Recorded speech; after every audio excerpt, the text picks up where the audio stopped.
बच्चों को चॉकलेट, मीठा, शुगर खाना चाहिए? सर देखिए, इन सब को खाने लायक बनाना चाहिए। मतलब? खाना चाहिए क्या होता है, इसको खाने लायक बनाना चाहिए बच्चों को। जैसे हमारे टमी में जो एंजाइम है पेट में, वो इतने सॉलिड और स्ट्रांग होते हैं कि वो कच्चा मांस और बोन भी गला दें। अगर वो एक चॉकलेट नहीं गला पा रहे हैं तो आप सोचो ना क्या खराब बच्चा बना रखा है आपने। एक रोटी डाइजेस्ट नहीं कर पा रहा है, जहाँ कच्चा मीट डाइजेस्ट हो जाता है, कच्ची रोटियां लोग डाइजेस्ट। पहले आज सब मिलेट करके खा रहे हैं, पहले ये उनका खाना होता था जिनके पास खाना नहीं होता था, कि थोड़ा सा अनाज है उसको भून के पिसवा लिया और कहीं पानी मिला उसका लड्डू बनाया और खा लिया। या दूर दूर तक पैदलों जाना रहता था तो ये खराब नहीं होगा, जहाँ नल हैंडपम्प मिला पानी में बनाया थोड़ा, वो सत्तू ही तो मिलेट है। अब वो डाइजेस्ट हो जाता था, और आज के बच्चों को एक टॉफ़ी, एक चॉकलेट, एक चीनी डाइजेस्ट नहीं हो रही है, आम आदमियों को एक रोटी डाइजेस्ट। तो आपने अपने एंजाइम कितने ख़राब किए हुए हैं। आपके जब एंजाइम ही अच्छे नहीं होंगे तो आपको टमी में ब्लोटेड, गैस, एसिडिटी, फिर ये सारी चीज़ें मिलके शुगर, बाकी केमिकल एंजाइम्स को डिस्टर्ब करेगी ही करेगी। तो क्या बेटर बॉडी की कैपेबिलिटी, क्या बच्चों को शुगर, चॉकलेट वगैरह देना चाहिए? देखिए, किसी भी चीज़ की हद नहीं करनी चाहिए, एक लिमिट में सारी चीज़ें देनी चाहिए। लिमिट में देनी चाहिए। जैसे मैं अपने बच्चों को कभी मना नहीं करता। अगर उन्हें पिज़्ज़ा खाना है तो मैं उन्हें पिज़्ज़ा देता हूँ, मगर मैं कहता हूँ अपना लंच फिनिश करो, उसके बाद पिज़्ज़ा। उसके दो फायदा, एक तो बच्चा जहाँ पूरा पिज़्ज़ा खाता वहाँ वो स्लाइस उठाएगा, दूसरा वो अपने दोस्तों के साथ शेयरिंग सीखेगा, क्योंकि पेट भरा हुआ है। और जब पेट खाली रहेगा तो पहले वो बड़ी बड़ी बाइट से खुद ही खाएगा, और फिर उसकी टमी को एक्स्ट्रा मेहनत करनी पड़ेगी उस खाए हुए खाने को डाइजेस्ट करने के लिए। पहले वो च्यू करेगा, फिर पेस्ट बनाएगा, फिर वो पेस्ट से कहीं लिक्विड फॉर्म में जाके एंजाइम्स बना के हमारे टमी में फिर बॉडी में यूज़ होगा। तो पेट को, क्योंकि खाने को डाइजेस्ट करने के लिए भी आपकी बॉडी की ही एनर्जी यूज़ होती है। अच्छा ये बताइए, बच्चे जब मोबाइल देखते हैं कई कई घंटों तक, क्या क्या नुकसान होता है बच्चों को? देखिए, बच्चों के मोबाइल देखने का सबसे बड़ा और सबसे ज़्यादा नुकसान तो ये होता है, उनके साइकोलॉजी पे बहुत फ़र्क पड़ता है, उनकी मानसिकता पे। दूसरा, उनके पॉस्चर पे भी पड़ता है। जैसे मैं हर किसी को बताता हूँ, बॉडी और ब्रेन का बड़ा सॉलिड कॉम्बिनेशन होता है। अगर ब्रेन बहुत हेल्दी और पावरफुल है, स्ट्रॉन्ग, अच्छा है, जैसे कई बार होता है ना कि आप बड़े हेल्दी और फिट फील कर रहे हो, बड़े कॉन्फिडेंट, तो आप कुछ भी पहनते हो, लोअर टी शर्ट में भी, अरे यार ठीक है, स्मार्टली आप जाते हो, मिलते हो, सारी चीज़ें। बट वहीं अगर आप थोड़ा सा दिमाग से परेशान हो, आप कितना भी बढ़िया ड्रेस पहन लो, ये कलर अच्छा नहीं लग रहा है, ये फिटिंग नहीं आ रही है, ये आप खुद ही कपड़े चेंज करते रहते हैं, या पहनने के बाद भी कंफर्टेबल फील नहीं करते हैं। सेम बच्चों के साथ होता है।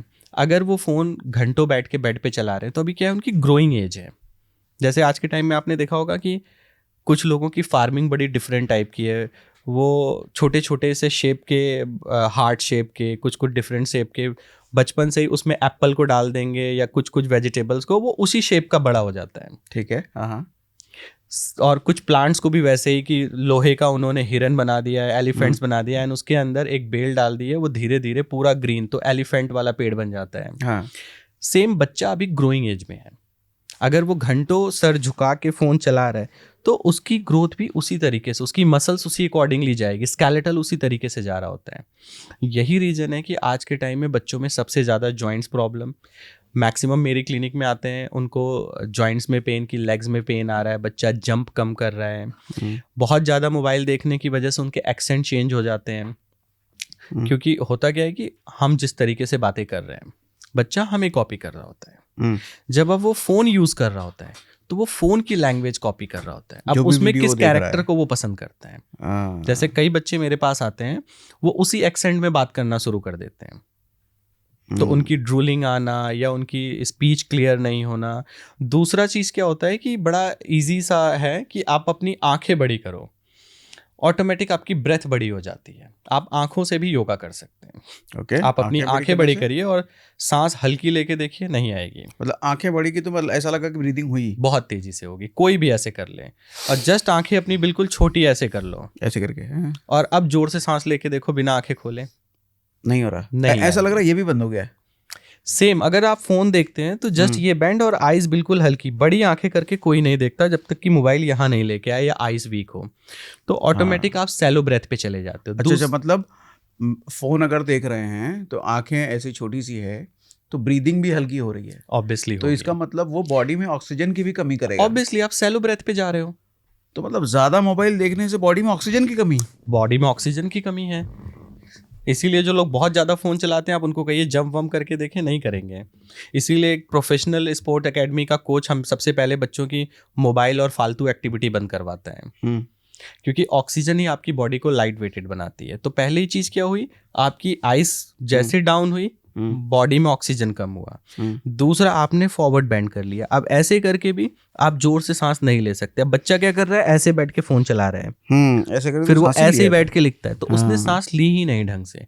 फिर अचानक से जब वो खेलना कूदना शुरू करेगा तो फेफड़े ऐसे पकड़ के सांस लेना शुरू करता है।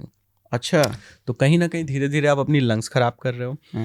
बहुत ज़्यादा यूज़ करने से मैक्सिमम बच्चों में कंप्लेन आती है कि उनकी सुबह सुबह स्नीजिंग कॉफिंग बहुत ज़्यादा होती है। वो रीज़न भी वही है कि म्यूकस बनना या विंड पाइप का वीक होना, ये भी एक रीज़न आता है, क्योंकि ऑक्सीजन का फ्लो नहीं है बॉडी में सही से। हाँ, वो प्रॉपर तरीके से आप बॉडी को पूरी, क्योंकि देखिए सर, बड़ी सिंपल सी चीज़ है। जब आपकी बॉडी वीक होती है तो सबसे पहले आपकी आइज डाउन होती है। आंखें देख के आप कहते हो अरे आप थके हुए लग रहे हो, तबीयत तो ठीक है, क्योंकि आंखें बता देती हैं। हाँ। दूसरा, आपका यूरिन का प्रेशर डाउन हो जाता है। ओके। जितना अच्छा प्रेशर आप उतने हेल्दी, जितना प्रेशर डाउन उतने ही आप वीक हो। तो आंखें, अभी मेरा पूरा मुंह बंद कर दो, सिर्फ आंखें खुली रहने दो। आप आंखों से बता दोगे सिर्फ इतने पार्ट से कि मैं आपको कहाँ देख रहा हूँ, मैं आपको खुशी से देख रहा हूँ या गुस्से में देख रहा हूँ या इरिटेट होके देख रहा हूँ। सिर्फ आंखें बता देती हैं कि मेरा नेचर क्या है, या मैं बदमाशी में देख रहा हूँ। तो सबसे पहले आप अपनी यही चीज़ें खराब कर लेते हैं। फिर धीरे धीरे आइस, जितने हमारे ये सेंसरी हैं, ये पूरे को कंट्रोल करते हैं। तो धीरे धीरे फेस में भी एक डलनेस, ड्राइनेस, चिड़चिड़ा, इरिटेशन सी बढ़ जाती है। तो इसलिए बच्चों को सबसे ज़्यादा इससे अवॉइड कराओ। प्लस क्या होता है कि जो पेरेंट्स मोबाइल, जब बच्चा बेड पे ज़्यादा चलाता है तो पढ़ाई वगैरह भी वहीं शुरू कर देते हैं, तो वो बच्चे बैक पेन बहुत कंप्लेन करते हैं। हाँ, ये मेरा पूछने वाला था, बच्चों के लिए सही पोस्चर क्या है पढ़ाई का? बच्चों के लिए सर सबसे अच्छा पोस्चर यही होता है कि उन्हें हमेशा स्टडी टेबल चेयर दें। कई पेरेंट्स की कंप्लेन आती है कि सर हमारा घर इतना बड़ा नहीं है कि हम उन्हें स्टडी टेबल चेयर दें। तो अब अगर आप अमेजोन वगैरह पे देखेंगे तो बड़े अच्छे पोर्टेबल टेबल चेयर आते हैं।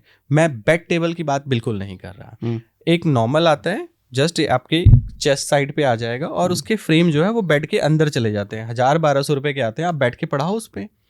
प्रॉपर वो इंक्लाइन रिक्लाइन भी हो जाता है, जिसकी वजह से आपके रिस्ट के पोस्चर भी, अभी आप अपना रिस्ट डाउन करेंगे, इसके साथ फॉरवर्ड बॉडी जाती है। रिस्ट अप करके लिखेंगे, उसके साथ बॉडी फॉरवर्ड बैंड नहीं होगी।